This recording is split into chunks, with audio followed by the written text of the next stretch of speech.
One of the most eagerly anticipated old school inspired role playing games to arrive in print this year is Dolmenwood from Necrotic Gnome and Exalted Funeral. Its creator claims that it captures the wonder, horror, and strangeness to be found at the heart of British folklore. How true is this claim? Well, I am going to share my thoughts about the player's book for Dolmenwood, at least, right after this.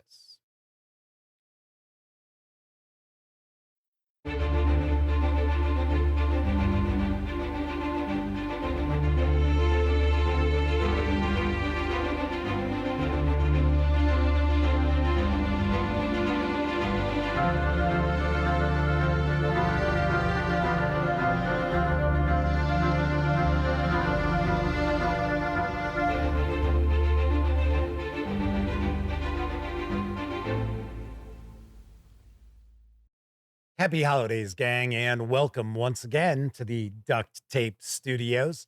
I'm Jeff McAleer, your host here at the Gaming Gang channel. Thanks for joining me once again. Before I dive into today's review, I do want to mention if you enjoy the Gaming Gang and would like to support the outlet, you can do so in a few ways. First, by utilizing our affiliate links to the One Bookshelf sites, such as Drive Through RPG, and to do so, simply visit thegaminggang.com, click on one of our banners.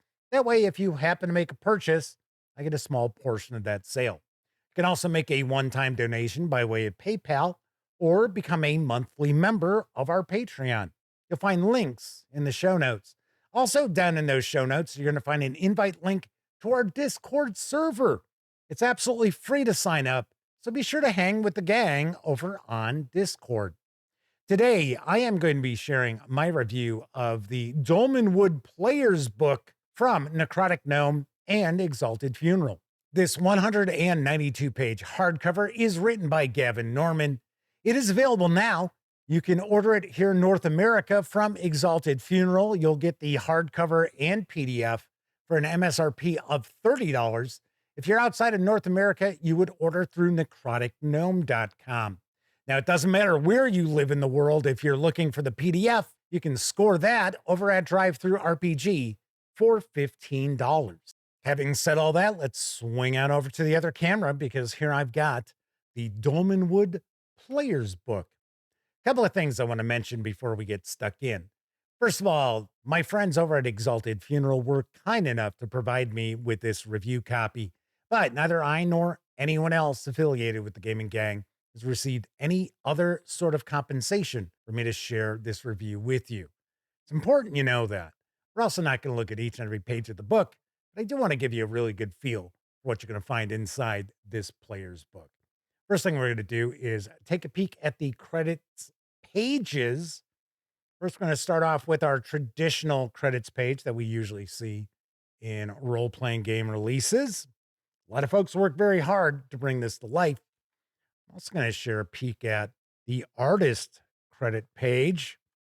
I like how we've got this in all three of the core books. So it's going to give the artist credits and also indicate what page you're going to find their art on. Very nice. You may be familiar with Gavin Norman and Necrotic Gnome because of Old School Essentials.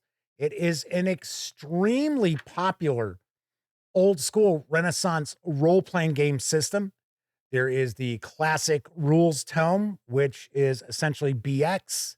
And then we also have the advanced fantasy. Those are 2 volumes, which brings a lot of the flavor of AD&D to OSE. Now, it's not really a conversion of AD&D.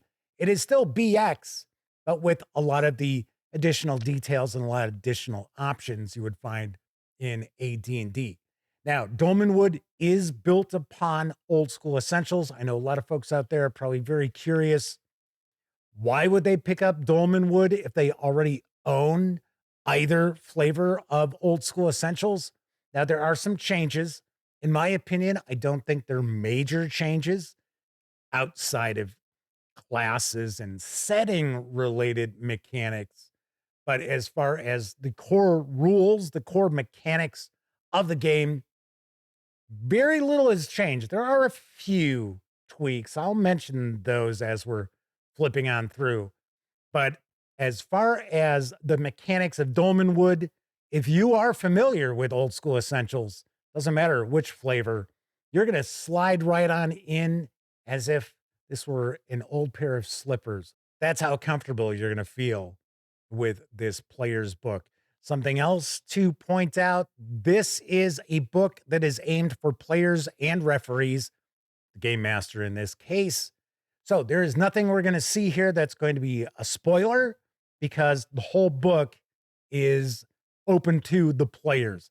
Not like some core books that you'll see where it's like, okay, well, this is everybody can look at this section. And then we get into the game master section. There's nothing in the game master portion of this which should be a secret from the players. Now, something that Dolmenwood does, which Old School Essentials did not, is actually walk you through the process of a role-playing game. What is an RPG? How do you play an RPG? Here's some examples of play. Here's an example of combat. How do you run a game? How do you run an adventure?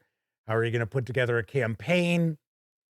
Old School Essentials was designed for folks who like the old school way of fantasy role-playing games being set up and the tenets that come with that. But it was also designed for people who were familiar with role-playing games.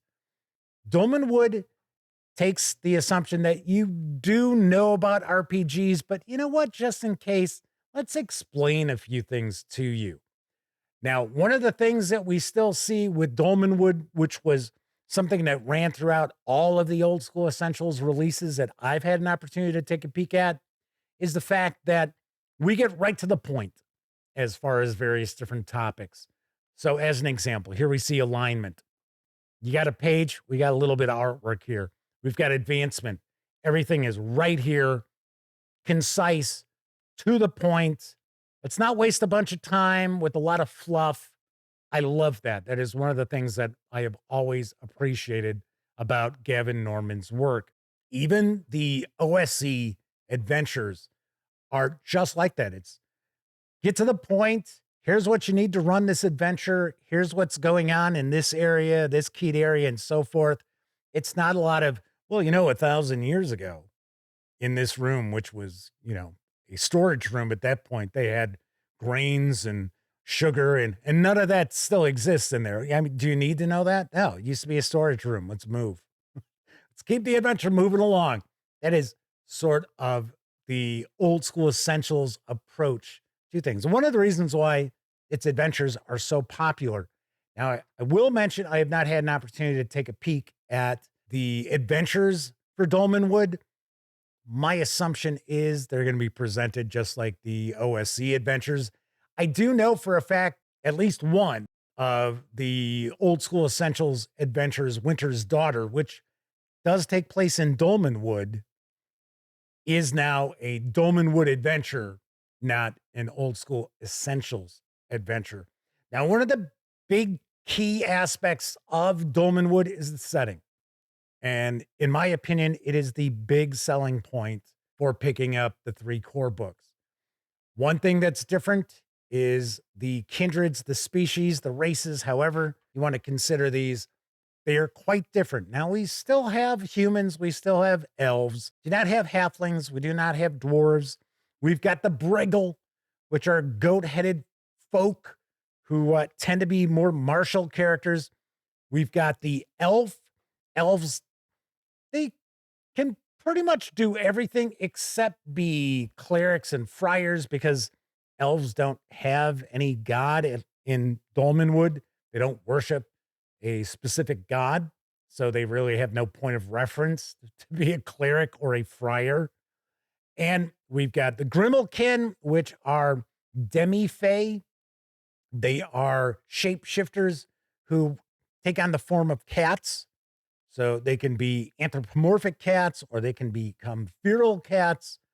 Something I really love about these kindred sections is we get different backgrounds. Now, mechanically, the backgrounds mean nothing, but they are to help with role playing prompts as well as help the referee as far as, well, okay, so my Grimalkin is a mariner. That was their background. Okay, so as a referee, I'm going to sit there and I am going to allow that player character to do things that someone who spent time at sea would be able to do. You know, tie a seaman's knot, or maybe, they don't have to worry about being seasick, things like that. We get trinkets, and then we get some kind of just different aspects of the character, like what is her face? What's her head like? What's her speech, their demeanor?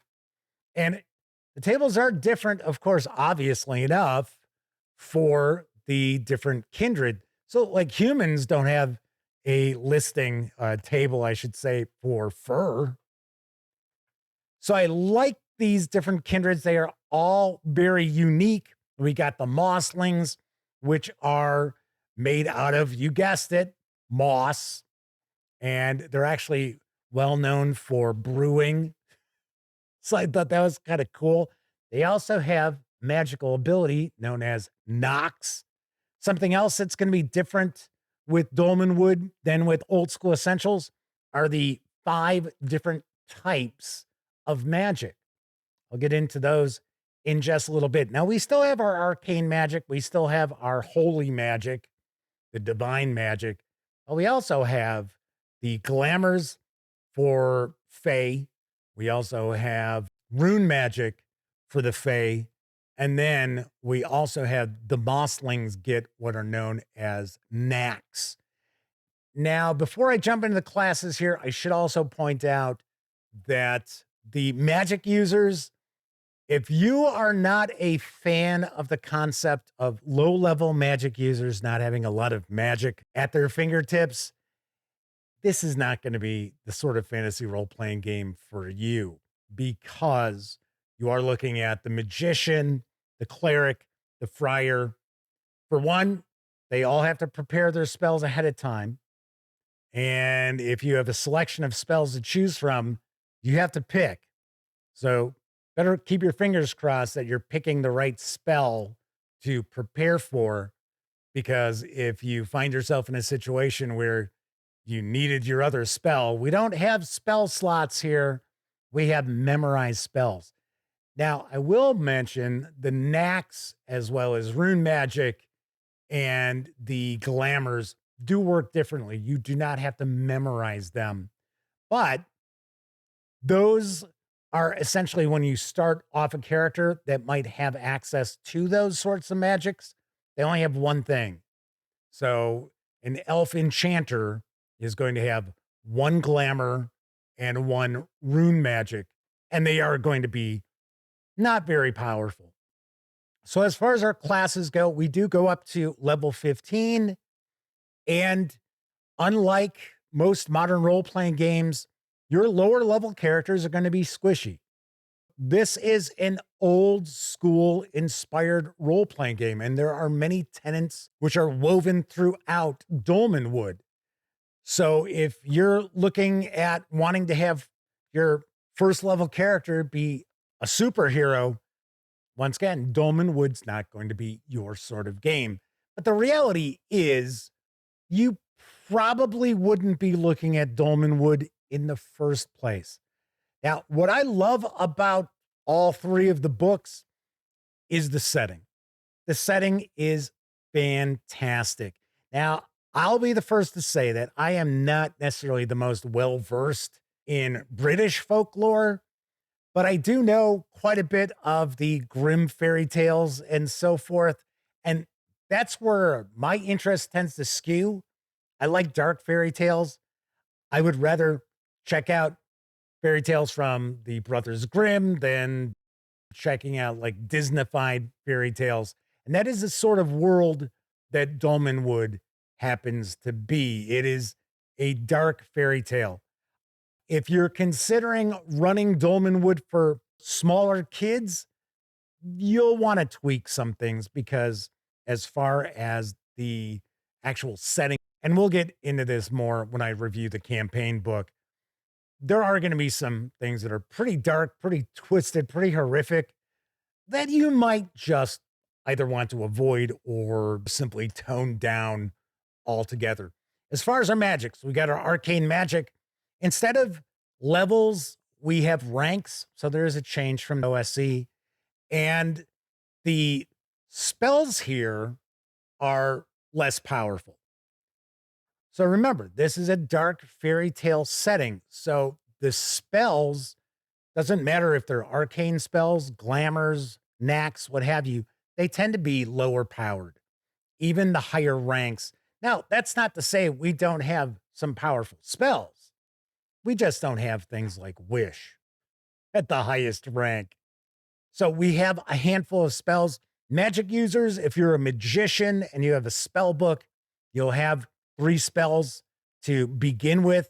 That'll all be kind of from the same school, really. We do not have magical schools in Dolmenwood, but we do have spells that logically fit together. Now, we also have the glamours, which are for Fey characters. So the elves will have glamours. And once again, not super powerful. You'll start off with only 1 to begin with at first level. We also have the rune magic, also relatively low powered, and a starting character is going to have access to the lesser runes. Something else that has changed with Dolmenwood compared to old school essentials, we now have the ascending armor class is the default. Of course, it is an option in OSE, but now it is the default. Reason being that more people are just used to ascending armor class. It just makes more sense to people than having a descending armor class or THACO. We've got a nice section about equipment, services, and animals. Once again, this is an OSR game, so you want to keep in mind your characters are going to probably want to have hirelings and henchmen at some point because they are going to need them. It is recommended for Dolmenwood adventures, even starting out, that you have a party of 6 characters, possibly even more than that. Now, that doesn't mean that you have to have all the characters be run by an individual player. It doesn't mean you have to have 6 players and the game master around the table. You can have players take on the roles of more than 1 adventurer, or once again, hirelings and henchmen. So then we'll get into how do you play the game. We have some basic procedures which are laid out.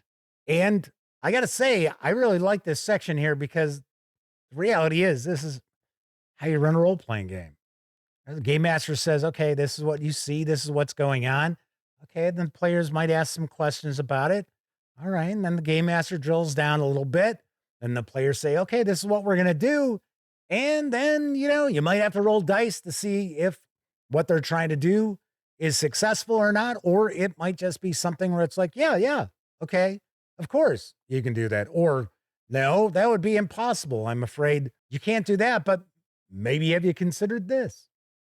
So with our core rules, we have 4 different kinds of rolls you're going to be making. You're going to have skill checks, ability checks, saving throws, and attack rolls.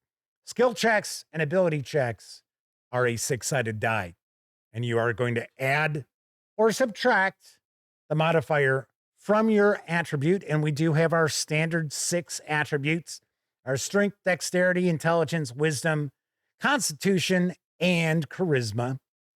And because this is an old school inspired role-playing game, our modifiers are not huge.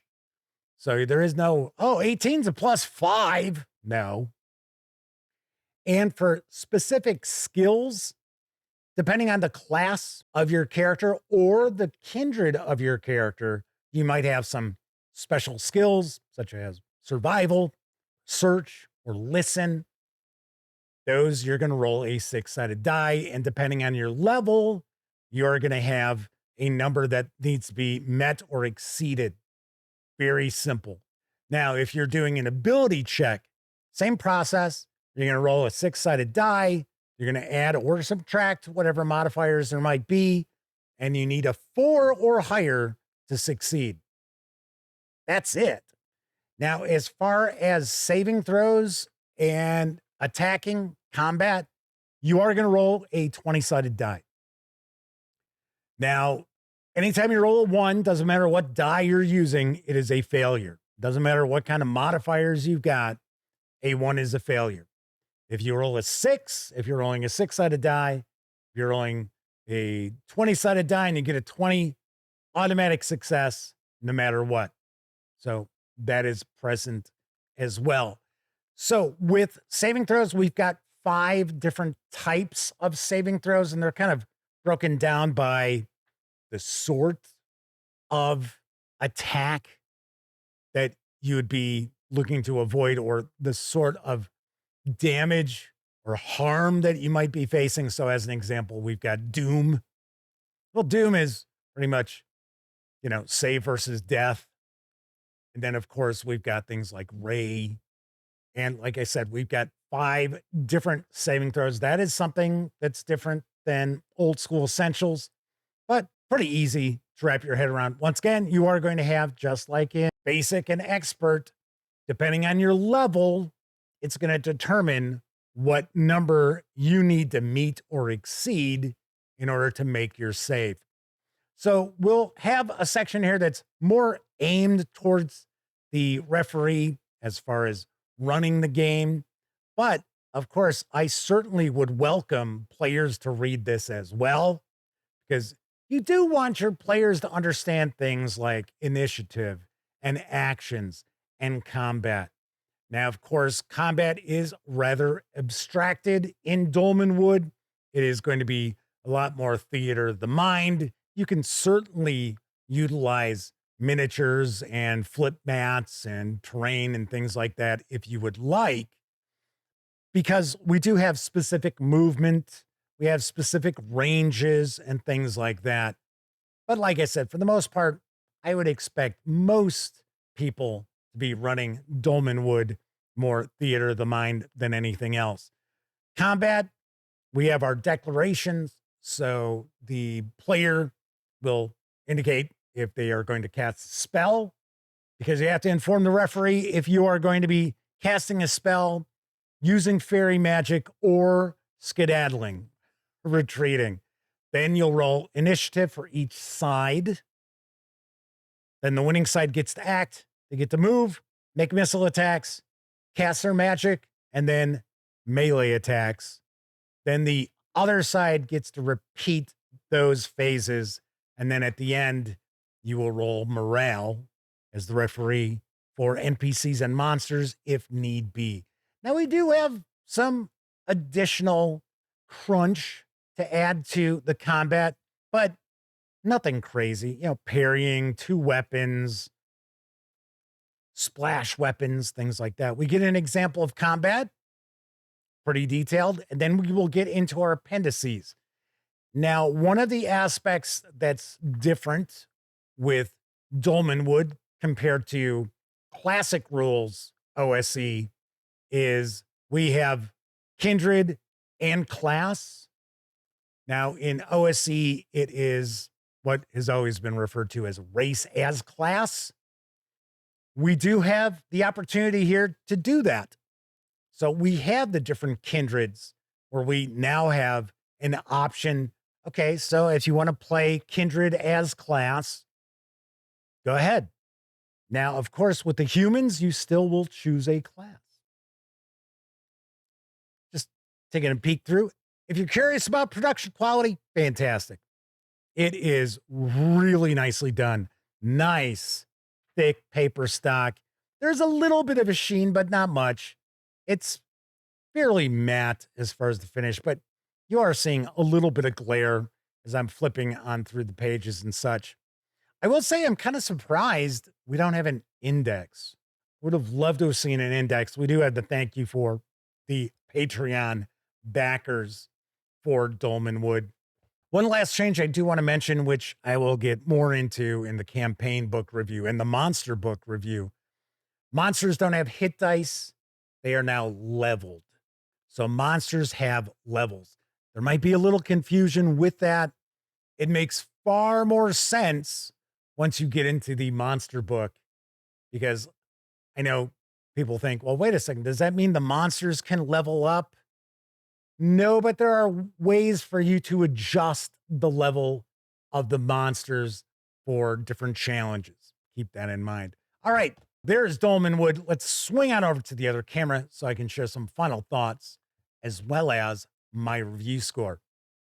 I dig Dolmenwood a ton. I will say the player's book is my least favorite of the 3 core books. Now, when you hear what my review score is, you're going to think, oh, okay, that's your least favorite. How good is the campaign book and the monster book?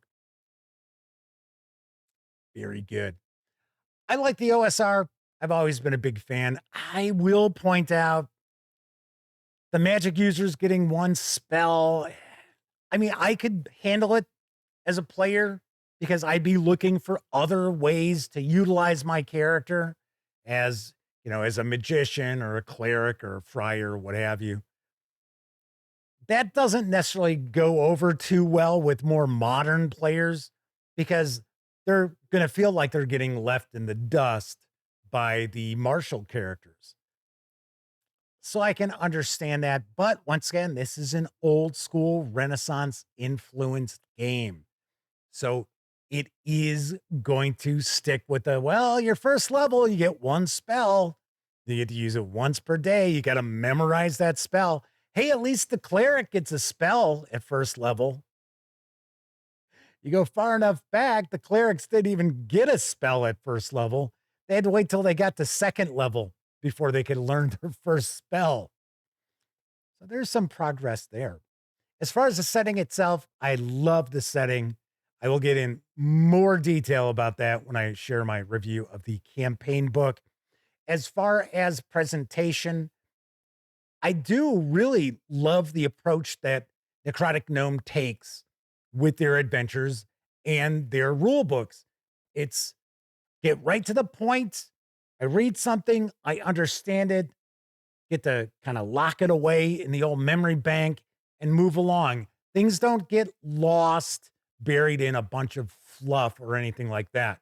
Now, an improvement, in my opinion, over old school essentials is the fact that we do have examples. So we have examples of play. We have explanations how things work, why things are the way they are, as opposed to OSE is simply, okay, here's a much cleaner rule, nicer presentation. If you're not familiar with fantasy role-playing games from the old school Renaissance, lots of luck. That is not the case here with Dolmenwood. Artwork throughout is a lot of fun. I got to say, I think I would have an absolute blast running Dolmenwood. I would probably have a bigger blast playing because I'm the forever GM. You never get to play stuff.